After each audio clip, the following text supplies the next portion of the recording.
29 फरवरी 2016 को दो north Korean soldiers एक अमेरिकन आदमी के साथ कन्फेशन रूम में एंटर करता है। वहां अमेरिकन आदमी अपनी गलती को एक्सेप्ट करता है, साथ ही वह काफी डरा हुआ होता है और बार बार माफी की गुहार लगाता है। Please save my life. Please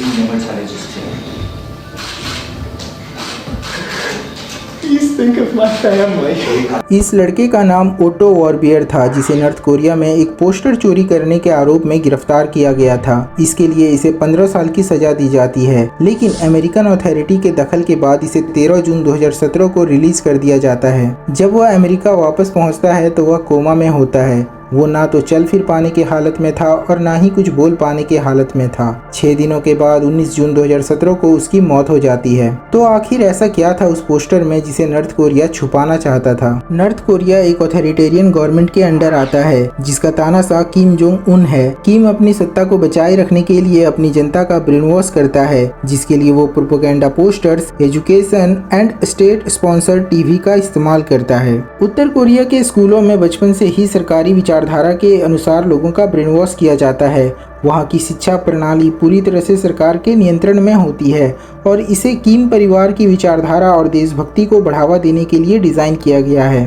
बच्चों को शुरू से ही यह सिखाया जाता है कि किम इल सुंग, किम जोंग इल और किम जोंग उन महान नेता है और उन्होंने देश को बाहरी दुश्मनों से बचाया है। स्कूलों की किताबों में इतिहास को तोड़ मरोड़ कर पेश किया जाता है, जिससे छात्रों को यह विश्वास हो कि उत्तर कोरिया दुनिया का सबसे बेहतरीन देश है और पश्चिमी देश, विशेष रूप से अमेरिका और दक्षिण कोरिया, उनके दुश्मन हैं। इसके अलावा स्कूलों में नियमित रूप से प्रोपेगेंडा वीडियो दिखाए जाते हैं, जिनमें उत्तर कोरिया की सेना और सरकार की ताकत को बढ़ा चढ़ाकर दिखाया जाता है। बच्चों को किम परिवार के प्रति अटूट वफादारी रखने की शपथ दिलाई जाती है और जो भी सरकार के खिलाफ जाता है उसे देशद्रोही बताया जाता है। उत्तर कोरिया में स्कूल की पढ़ाई पूरी करने के बाद छात्रों के पास करियर के कुछ सीमित विकल्प होते हैं और ये भी सरकार द्वारा तय किए जाते हैं। वहाँ की सरकार हर व्यक्ति के भविष्य को नियंत्रित करती है और किसी को भी अपनी मर्जी से करियर चुनने की पूरी आजादी नहीं होती। उत्तर कोरिया में पुरुषों के लिए 10 साल और महिलाओं के लिए 7 साल तक सेना में सेवा करना अनिवार्य होता है। अधिकतर छात्र हाई स्कूल के बाद सीधे सेना में भर्ती हो जाते हैं, क्योंकि सरकार के लिए मिलिट्री सबसे महत्वपूर्ण क्षेत्र है। स्कूल के बाद सिर्फ उन्हीं छात्रों को विश्वविद्यालयों में पढ़ने का मौका मिलता है जो राजनीतिक रूप से विश्वसनीय होते हैं और जिनके परिवार सरकार के प्रति वफादार माने जाते हैं। किम इल सुंग यूनिवर्सिटी और किम चेक टेक्नोलॉजी यूनिवर्सिटी जैसी संस्थाओं में सिर्फ टॉप स्टूडेंट्स को ही पढ़ने का मौका मिलता है। हालांकि वहाँ भी पढ़ाई पूरी तरह से सरकार के नियंत्रण में होती है और केवल वही विषय पढ़ाए जाते हैं जो सरकार के लिए उपयोगी हो। जो छात्र सीधे यूनिवर्सिटी नहीं जा पाते उन्हें सरकार द्वारा तय किए गए उद्योगों में काम करने के लिए भेज दिया जाता है। इनमें फैक्ट्रियों में मजदूरी,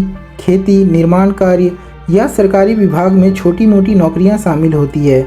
यहाँ तक कि किसी को क्या नौकरी मिलेगी यह भी सरकार तय करती है। कुछ लोगों को सरकारी प्रोपेगेंडा को आगे बढ़ाने के लिए मीडिया, कला, संस्कृति से जुड़े क्षेत्रों में भेजा जाता है। इनका काम सरकार की छवि को मजबूत करना और लोगों को किम परिवार के प्रति वफादार बनाए रखना होता है। जिन लोगों की नौकरियां सरकारी कर्मचारी के तौर पर लगती है उनकी भी तनख्वाह 3000 से 10,000 वॉन प्रति माह होती है, जो लगभग 300 से 800 रुपए के बराबर होती है। इतनी कम आय में जीवन यापन करना बेहद मुश्किल होता है, इसलिए अधिकतर लोग सरकार द्वारा दिए गए राशन पर निर्भर रहते हैं। चूँकि सरकारी वेतन से गुजारा मुश्किल है, इसलिए लोग जंगमादंग नामक काले बाजार में सामान खरीदते और बेचते हैं। यह अवैध होते हुए भी वहाँ की असली अर्थव्यवस्था का हिस्सा बन चुका है। वहाँ लोग चीन से तस्करी किए गए कपड़े, खाने पीने की चीजें, मूवीज और अन्य सामान बेचते हैं। गाँव में रहने वाले लोग ज्यादातर कृषि और पशुपालन पर निर्भर होते हैं, लेकिन वहाँ की खेती सरकार के नियंत्रण में होती है। किसान को अपने उत्पादन का एक बड़ा हिस्सा सरकार को देना पड़ता है और उन्हें बहुत ही कम अनाज या पैसा मिलता है। इस कारण गाँव में अक्सर भूखमरी की स्थिति बनी रहती है। उत्तर कोरिया में आम नागरिकों की कमाई बेहद कम होती है और सरकार की सख्त नीतियों के कारण उनके पास आय के सीमित साधन होते हैं। वहाँ की अर्थव्यवस्था पूरी तरह से सरकार के नियंत्रण में है और अधिकतर लोग गरीबी में जीवन जीते हैं। एक तरफ जहां आम नागरिक भुखमरी में जीते हैं, वहीं दूसरी तरफ छोटी छोटी गलतियों की भी बड़ी सजा दी जाती है। उत्तर कोरिया में सरकार बाहरी दुनिया से किसी भी तरह की जानकारी को लोगों तक पहुंचने से रोकती है, लेकिन इसके बावजूद कई उत्तर कोरियाई लोग चोरी छिपे के पॉप और दक्षिणी कोरियाई ड्रामा देखते हैं। इसका मुख्य कारण यह है कि उत्तर कोरिया में सरकारी मीडिया पूरी तरह से प्रोपेगेंडा पर आधारित होता है और वहाँ के लोग असली दुनिया की झलक देखना चाहते हैं। 2020 में उत्तर कोरिया ने एक एंटी रिएक्शनरी थॉट लॉ लागू किया, किया, जिसके तहत के पॉप देखने या फैलाने पर 5 से 15 साल तक की सजा हो सकती है,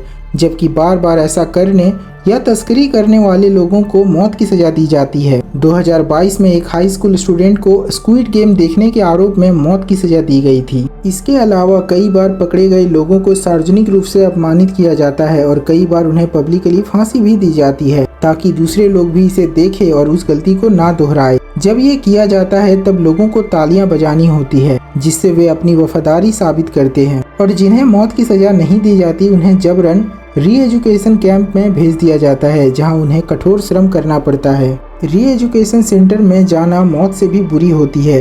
इन कैंपों का उद्देश्य कैदियों को ब्रेन वॉश करके सरकार के प्रति वफादार बनाना होता है। यहाँ कैदियों से कठोर श्रम करवाया जाता है, जैसे खेतों, फैक्ट्रियों या खदानों में दिन रात काम करना।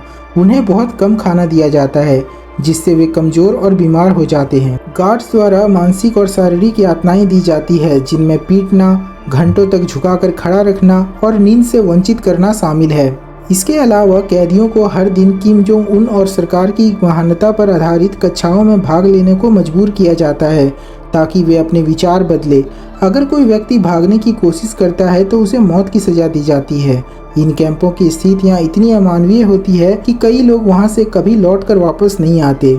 महिलाओं का तो और भी बुरा हाल होता है। उन्हें जबरदस्ती गार्ड्स के साथ संबंध बनाने होते हैं और लेबर कैंप में लेबर्स की कमी को पूरा करने के लिए बच्चे भी पैदा करने होते हैं। जिन बच्चों का जन्म लेबर कैंप में होता है उन्हें बाहरी दुनिया के बारे में कुछ भी नहीं पता होता है। इनकी जिंदगी सिर्फ और सिर्फ लेबर कैंप में काम करने के लिए होती है। ये बच्चे भी भूखे और कुपोषित होते हैं। उत्तर कोरिया से भागने में कामयाब कुछ लोगों ने वहाँ के प्रिजन कैंप की भयानक सच्चाई दुनिया के सामने रखी है।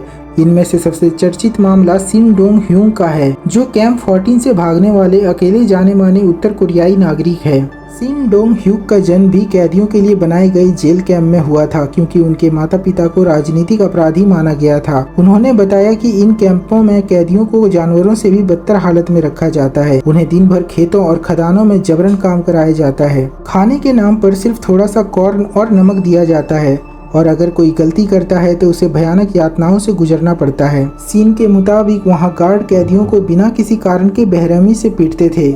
महिलाओं का शारीरिक शोषण होता था और कई लोगों को छोटी छोटी बातों पर मौत की सजा दे दी जाती थी। उन्होंने यह भी बताया कि वहां के नियम इतने सख्त हैं कि बच्चे तक अपने माता पिता से जुड़ाव महसूस नहीं करते, क्योंकि उन्हें छोटी उम्र में ही एक दूसरे की जासूसी करने के लिए सिखाया जाता है। सीन ने अपने ही माता पिता को मरते हुए देखा और बताया कि वहाँ के कैदी अपनी भूख मिटाने के लिए चूहे और कीड़े मकोड़े तक को खाने पर मजबूर है।